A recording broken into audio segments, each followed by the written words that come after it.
Hey, what's up you guys? So today I want to discuss Lore by Alexandra Bracken. So this is a standalone fantasy novel about a girl who has grown up as a part of this society where every 7 years, 9 gods get cast down to earth and they get hunted and you can kill them and take their power. I'm hoping that I'm summing this up pretty well because it's a really complex story and I did really enjoy it. It is set in New York City and it centers around Greek gods and goddesses. So if you're someone who's into mythology, great book for you. But overall, I really enjoyed this book. I give it a 5 out of 5 stars. I absolutely loved it. I adored the characters so much. The emotional moments just tug at your heartstrings. So I'm gonna get into the things that I liked about this book. So first and foremost, I really loved the writing style of this book. It just made me feel like I was in the middle of a battle the entire time. And I felt so wrapped up in this story and in these characters' lives, I could not put it down. And the story felt very original. Even though it is based on Greek mythology, there is so much that is original about the story and these characters and how they are trying to just fight their way through these 7 days. I just thought it was so epic and it just made me so excited. Like, I wish that there were more books in this series, but also I don't because I don't read a lot of standalone fantasies and it was just so fun reading this one. I really want to read some more honestly after this because I loved it so much. I thought the pacing was really well done. There is so much that happens in this story and it happens at such a great rate and it really just builds the anticipation for the climax so well. You know, it starts off not being super big, but then it becomes so much bigger than it ever was before. So I just absolutely love that. As I said before, the characters were fantastic. I loved how they all developed and I loved how even the side characters got their own little arcs and things. And I absolutely adored the characters. I cannot pick a favorite honestly because they are all so unique and they all really played off of each other really well. And I really loved how I was so concerned for what was gonna happen with these characters. Like, I didn't see this ending super well for them for a while. I also felt so many emotions during this book. It literally made me cry. I had to put it down at one point because I was just not prepared for what happened to happen, but it did, and it's fine. It is, but oh boy was it a ride getting to being fine. I thought that this book especially had a really great end and a really great beginning because the beginning really gets you excited about the story and the end, it was just so climactic and it was so earned.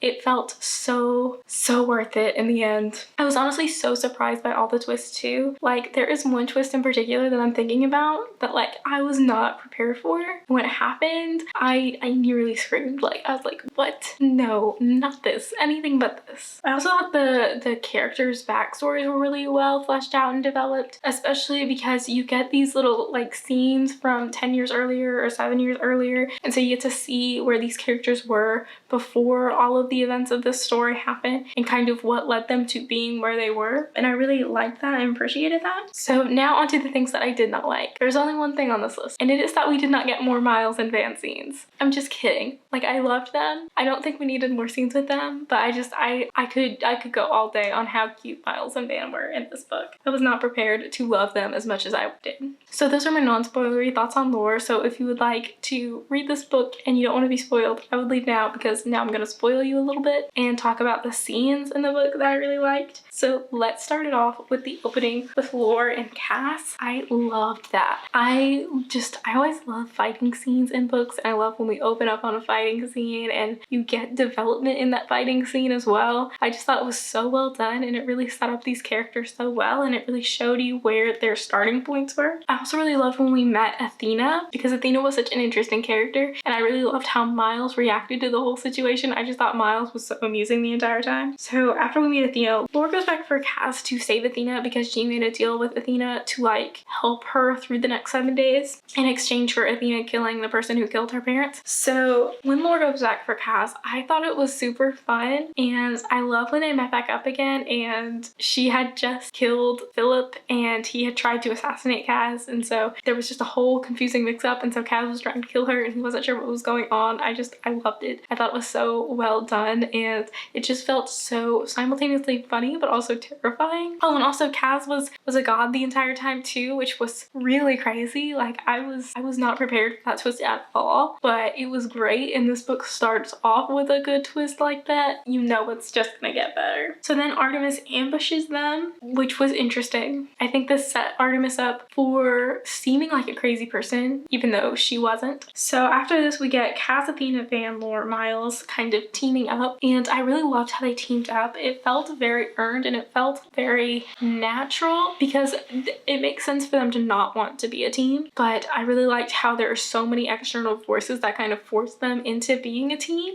and I just thought that it really helped with their overall development. And I honestly just loved that scene where they were like kind of discussing what the plan was and they were like, no, let's not do this, no. But I just thought it was so funny. So then they go to ambush the new Aphrodite to try to kill Wrath, and it does not go as planned at all, which I loved. I thought that was a great midpoint in the book to kind of set us going on the rest of the story. And then we start to get Wrath and Lore's backstory and how Wrath had wanted to marry Lore, and that just made me so uncomfortable. Honestly, Lore's interaction with the men in this world just made me so uncomfortable. Like, I was not prepared for her to have that backstory that she did, but based off of these people and their like very antiquated ways, it made sense. So Wrath gets away and Athena's not happy, but it's okay because there's still a Reveler that they can go find and get and see if they can go get him to essentially be the bait for the trap for Wrath. So then they go to find the Reveler and the Reveler dies. I thought that was really interesting. I thought that was an interesting twist. I wasn't really ready for it. It might have happened a little bit too quick for me, but I did overall really like that twist, and I liked how we started to see these gods really go down. Like, we are seeing some of them really actually die. Like, Hermes was dead at this point. We thought Tidebringer was dead. Aphrodite's dead. And so now we've got Reveler dead. So like, we're starting to really knock off some of the gods, and so it's starting to really build the like stress of the story. There's a word that I'm searching for, and I've been searching for it since the last video that I filmed. I cannot think of it. And so Lore then races down Belen, and I thought that that was such a badass moment. It was honestly kind of terrifying. I liked how we started to see her really dip into her bad side, and she really started to become a little bit on the morally gray side. Like, she was not someone who was against hurting people to get what she wants, and not only that, she wasn't against getting revenge for the things that she wanted. So then Miles winds up getting caught by Artemis, and Castor kind of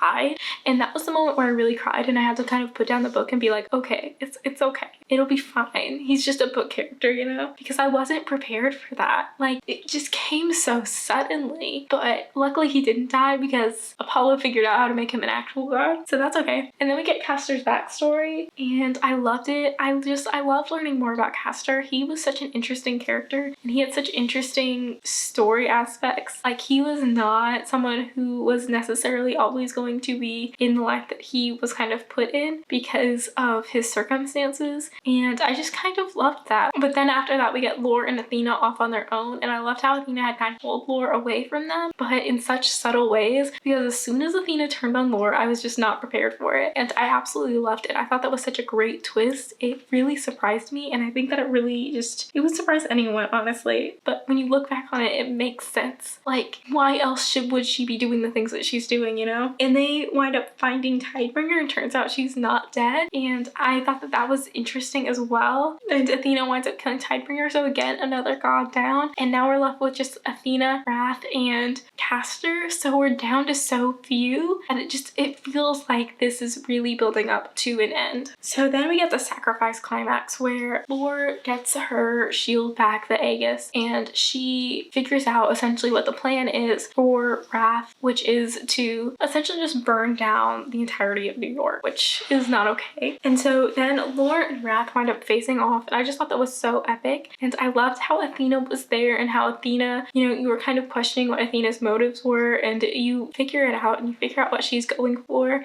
And then at the end, Athena winds up giving herself for Lore.